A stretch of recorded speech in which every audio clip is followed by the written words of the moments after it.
Welcome back, everybody. In this video I want to go over some tips and tricks that I've used in order to capture better winter game camera footage. I'll go through some techniques that have worked for me in order to capture good game camera footage over the past few winters on my property, as well as do a gear review for the current gear that I'm using at the end of this video. So stay tuned. I hope I can teach you a thing or two and help you capture better game camera footage next time you get out there. So I want to talk a little bit about winter game camera placement. The difference with winter as opposed to summer is you can see tracks a lot better. So if you get out after a snowstorm or you haven't been in the woods since it snowed the last time, you're going to be able to very easily see animal tracks through an area. So if you go and do a survey of your yard, your property, whatever it is that you have, and you look for those tracks and you look for areas where kind of the tracks are culminating and you're going through, you're going to want to line your game cameras up in that area. Since I have a couple of trails cut on my property already, it kind of already helps me funnel and know where the game is going to be traveling through my property. So obviously path of least resistance, same reason we use a trail, same reason a deer or a coyote or a bear or anything's going to use a trail, is it's path of least resistance through your property. They're not having to push through thickets and stuff like that, and there's still stuff generally on the sides of the trails to chomp on and eat, so they have reason to travel it, and it's just a lot easier for them to move. So that's a really good start. If you've got trails on your property, you're going to want to put your game cameras along those trails. I also have had success with dead animals. So if I found a dead animal in the past, which we've found a dead barred owl, we found a couple of dead mice and a part of a dead porcupine, I've made sure to set up a camera on that carcass from different angles just to get a couple of shots, and we've got a couple of good shots of that barred owl carcass and the things that were eating that. That's a great place to set up a game camera, or 2 or 3 game cameras from different angles to catch what it is that's coming through and using your property and eating, and you get a little bit better of a glimpse rather than it just running by the game camera. You kind of get to see how it eats, learn a little bit more about the animal, and it makes for a great shot. We also a couple of years ago got a shot of a barred owl swooping down out of a tree and eating like a squirrel that had been previously killed by it in the snow. So he swoops down, he grabs it and flies off with it. It's pretty awesome. Other successes I've had with game cameras, obviously if you've got low trees, low vegetation growth with a bunch of nubs on it in the wintertime, that's like what deers are going to be looking for. If an evergreen tree or something falls down in the wintertime, that's new access to a bunch of green leafy growth, whether it be the evergreen needles or moss or anything that might have grown on the tree that's now was out of reach, it's now on the ground. A lot of deers are going to frequent that, a lot of birds are going to frequent it, a lot of squirrels, a lot of wildlife in general is going to frequent a newly fallen tree, especially in the wintertime when there's less food to eat in the areas. If you have a tree, if you get a blowdown, like earlier this winter we had the bigger storm that we had in the end of November, beginning of December, we had 5 blowdown trees. It gave a lot of new leafy green growth for deers to eat, so that was a really good area to set up a game camera and get a lot of shots of them. So I've been very successful in that. Other things you want to look for are like pinch points. So like right behind me we have a what would I want to call it, so it's the edge of a field clearing. There's like the primary forest that starts to grow up. We get a lot of pine trees. That's a really fast grower. So in here we have hundreds and hundreds and hundreds of about 6-7 year old pine trees that are competing, so they're all really close. Most of them are not going to make it. There's a couple that have grown higher than the rest, but it causes for a very dense foliaged area, good protections for smaller animals, and because of that there's a lot of low branches like these right here that deers can eat off of. So if you have something like this on your property, you can set up a game camera in that area. You know you're going to funnel them through that little trail that you have, so you know you have the best chance of catching them, and they're going to use it for shelter from bigger game. They can eat in there, they can shelter from a storm in there, they can live their whole lives in an area like this. We had a rough grouse that actually has been living in these trees right here behind me. And the reason I knew that is because the whole snow underneath it is just covered in rough grouse poop. There's hundreds of poop, and I thought, was it living on the ground or is it living up in the trees? And I kind of looked up at the branches in the trees a little higher and saw some of the poop like draped over the branches, so I knew he was living up in the trees. We had some game cameras set up in this area, got a bunch of rough grouse footage, which I'll put in the video too so you can see. They like this type of habitat too. They're mostly ground birds. They're known for that thumping noise that they make when there's predators around, or if they're trying to get attract a mate or anything like that. They like living in areas like this, so you'll be a lot more successful if that's what you're looking for in your property, is closed in areas that are a little protected from the weather and have more protection from predators.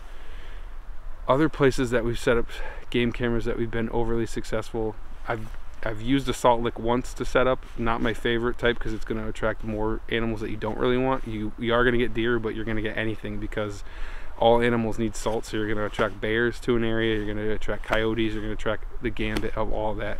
And I kind of learned my lesson there because I set up a salt lick, and I think that is ultimately how the barred owl ended up getting killed, as he came down to get some salt from that salt lick and was taken out by either a coyote or a fox, as we know we have them both in the area. So that was something I tried, but I think, yeah, you know, going forward I wouldn't use that method to attract animals anymore. There's plenty of other ways you can get them into the area.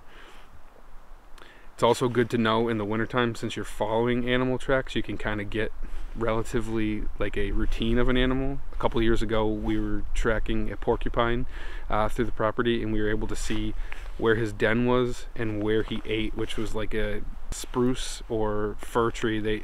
Every night he would go out around midnight and he'd climb up in this tree and he'd eat for about 2 hours. He'd come back down and he'd go back to his den. So it was really easy to catch onto that routine of an animal.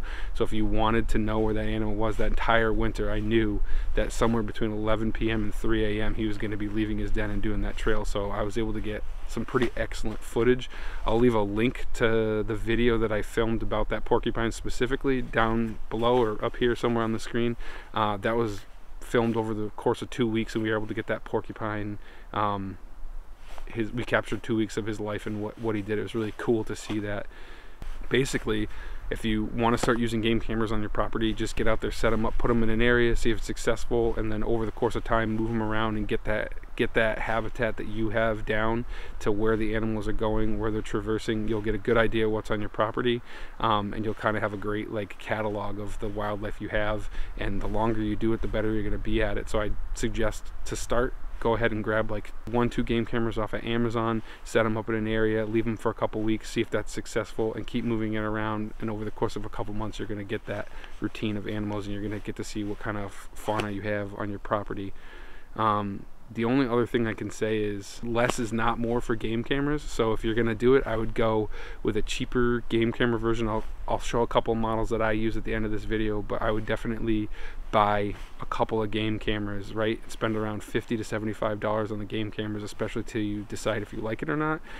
Those are going to last you, depending on the brand, they're going to last you a couple of years. Mine usually last 2 to 4 years, and you're going to get some great shots, great footage. If you have more, it's more of an ability to catch some of that game. So if you've got one camera set up obviously on the edge of your property and you get nothing, there could be a ton of stuff going on in other areas that you didn't see. So if you set up 2, 3, 4, 5, if you have the amount of money and time to invest in that, you're going to be able to catch way more wildlife and then start getting routines. So in some of those cameras, you're going to see where the animals are coming into your property, kind of where they travel across the property and where they exit the property.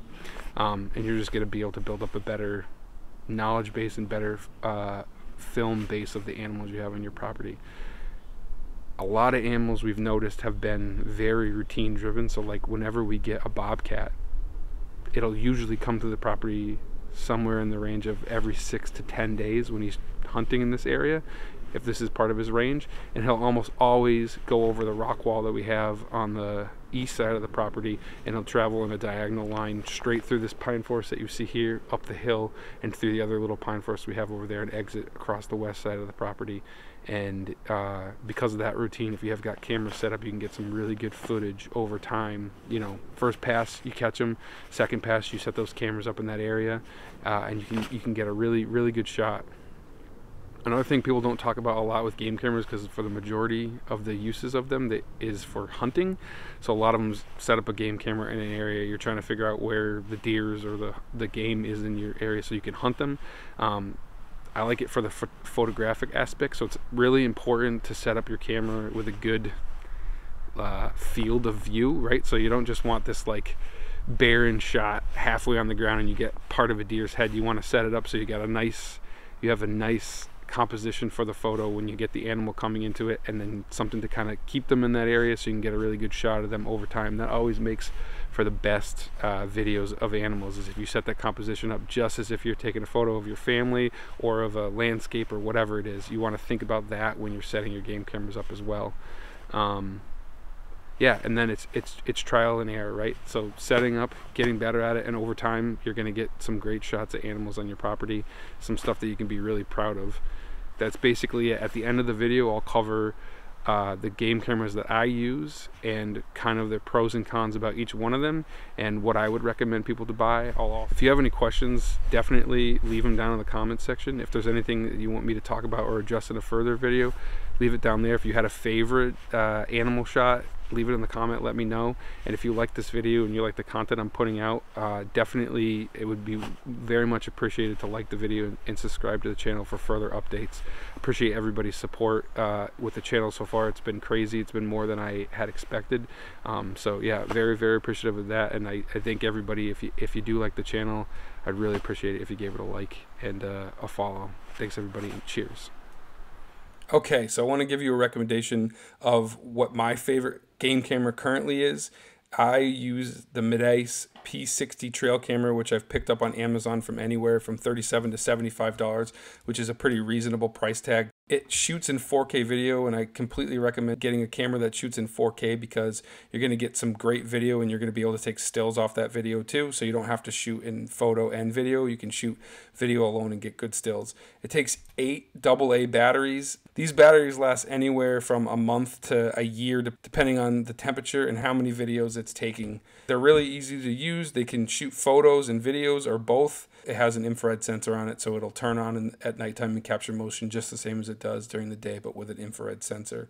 I usually have the sensitivity set around a medium on this camera. If you have high sensitivity, you're going to pick up tree movements, you know, a leaf, wind, anything like that, and that's going to end up killing your battery faster if there's a windy day and you take 50 videos. So somewhere around medium is good. It's going to pick up any sort of animal movement. You can choose different options on this. You can turn side sensors on, which is going to help you pick up game before it enters the frames. These cameras last about 1 to 2 years. Obviously, there's going to be some variation from one camera to the next just due to manufacturing, but generally speaking, most of the cameras I picked up on Amazon have lasted me about 1 to 2 years. Some have lasted up to 3 or 4 years. And if you're spending around $50 on it, I think that's a pretty good value. If you were buying a name brand like Bushnell or Moultrie, that's going to cost you probably closer to $200, and you're most likely going to get the same amount of use out of them. So I don't really think it's worth it. Cameras are constantly being updated. There's tons of options on Amazon. It could be overwhelming. You could not really understand which one you should pick, and every time you go on there, it could be a different brand, and I totally understand that. If you want a nice entry model that shoots in 4K video, this is the camera that I recommend. I'm going to leave a link down